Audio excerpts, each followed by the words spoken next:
Halo, saya Dr. Nahla. Lagi-lagi saya akan ngomongin tentang COVID-19 atau yang mungkin lebih dikenal sebagai virus corona. Mudah-mudahan belum pada bosan dan jangan sampai bosan dulu karena banyak sekali informasi sekarang yang beredar.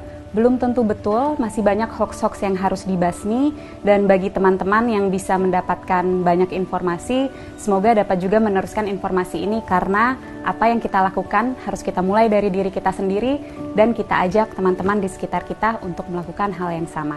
Yang mau kita bahas dan mau saya tekankan sekali lagi adalah bahwa virus corona ini atau yang dinamakan virus SARS-CoV-2 ini adalah virus yang sangat baru. Apa dampak dari fakta bahwa ini adalah virus yang baru? Yang pertama, berarti kita belum tahu pasti sifat dari virus ini. Yang kedua, kita belum tahu pasti efek dan berapa lama efek yang akan disebabkan oleh virus ini. Yang ketiga, belum ada obat yang betul-betul efektif untuk melawan virus ini. Yang keempat, belum ada vaksin yang bisa mencegah seseorang untuk tidak terinfeksi virus ini. Jadi itu yang teman-teman harus selalu ingat. Informasi ini bukan untuk membuat teman-teman panik, tapi untuk membuat teman-teman lebih waspada bahwa memang apa yang sedang kita hadapi ini betul-betul nyata. Dan bersama-sama kita bisa mencegah penularan virus ini lebih luas. Secara umum ketika virus masuk ke dalam tubuh kita, gejala yang ditimbulkan itu mirip-mirip.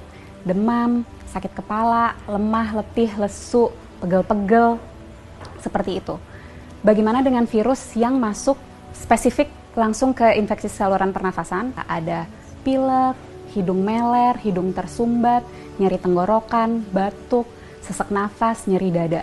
Gimana dengan virus SARS-CoV-2 atau virus corona? Gejalanya sangat bervariasi. Jadi gejala-gejala yang tadi saya sebutkan itu bisa ada pada orang yang terinfeksi virus ini.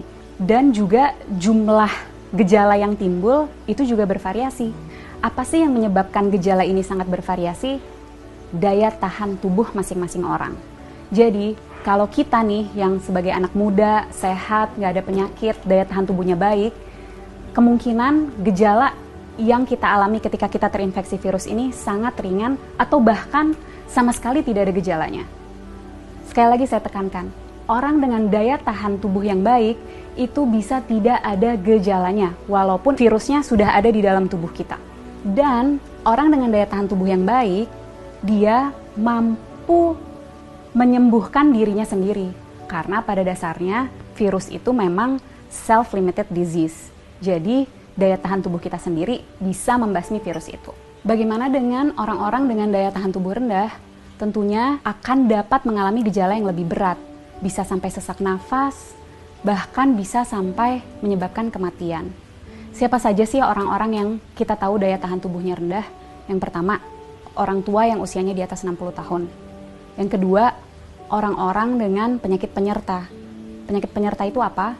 Jadi penyakit yang biasanya lagi-lagi ada di orang tua, seperti kencing manis, darah tinggi, sakit jantung, sakit ginjal, sakit paru, sakit liver, kanker, dan lain-lain.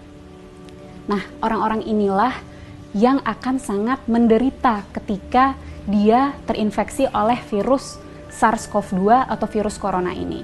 Untuk kita yang daya tahan tubuhnya baik, ketika kita terinfeksi virus ini, kita bisa hanya dengan meningkatkan daya tahan tubuh kita, terus kita bisa melawan virus ini. Tapi bagaimana dengan orang-orang dengan daya tahan tubuh rendah? Itu yang harus kita pikirkan. Itu yang harus kita cegah supaya mereka tidak tertular virus ini. Jadi, apa yang bisa kita lakukan untuk membantu mereka-mereka yang daya tahan tubuhnya rendah? Dengan cara jaga jarak, hindari keramaian, dan di rumah aja. Kenapa? Karena virus ini yang paling kita takutkan dan sudah kita tahu dari virus ini adalah penyebarannya yang sangat amat cepat dan lebih mudah dan lebih cepat di tempat-tempat keramaian. Tapi lagi-lagi jangan panik. Bukan berarti kalau teman-teman yang masih muda dan sehat ini merasa, oh saya ada gejala-gejala COVID-19 nih, ada demam-demam yang sumeng-sumeng, demam rendah, nyeri tenggorokan, sedikit pilek, sedikit batuk, terus harus langsung ke rumah sakit. Bukan itu maksud saya. Bukan berarti Kalau teman-teman ada gejala itu, harus segera ke rumah sakit. Apa yang harus kita lakukan? Ketika mengalami gejala itu, lagi-lagi di rumah aja, tingkatin daya tahan tubuh dari rumah. Dengan cara apa? Istirahat yang cukup, tidur malam yang cukup, 7-9 jam, makan makanan bergizi, minum air yang banyak, kalau bisa lakukan olahraga atau aktivitas ringan di rumah. Kenapa untuk kita yang muda dan sehat ketika mengalami gejala-gejala penyakit COVID-19 lebih baik di rumah aja dan nggak perlu ke rumah sakit? Karena kita mau memastikan bahwa rumah sakit itu tetap tersedia untuk mereka yang betul-betul membutuhkan. Orang tua, orang dengan daya tahan tubuh yang rendah, dan orang-orang muda yang mengalami gejala berat seperti sesak nafas. Mereka itulah yang harus segera ke rumah sakit. Jadi kita pastikan rumah sakit memang untuk mereka yang membutuhkan. Kalau kita bisa di rumah aja. Bagaimana dengan kita yang tidak ada gejala?